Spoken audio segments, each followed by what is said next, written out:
What's up guys? Andito na naman po tayo. Kamusta ho ba kayo? At sana ay nasa mabuti kayong kalagayan. At for today's video ay magluluto na naman tayo ng isang masarap na ulam. Ang ulam natin ngayon guys ay isang ginataang tambakol. O tama guys, gagataan natin tambakol at gagawin natin siya isang mac. As you can see guys, ayan na siya guys. Yung tambakol natin. Papaksiw muna natin siya para masarap. Ayan guys. Tulad ng ganyan, nagpapaksiw tayo. Iibawo natin sa mga egg. Ayan siya guys. Medyo matiro-tiro yung paksiw natin. Ayan, lalagay natin yung pangalawang gata. Ayan.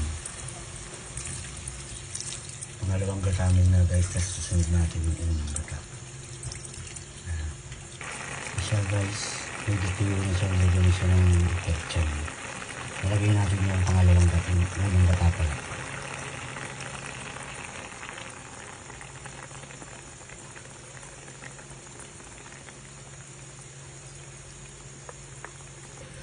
Yan siya guys. Luto na ang ating gatang tambakol. Lapot na yung sabaw niya guys. Sarap at napakaanghang. Sana guys, nag-enjoy kayo sa aking video.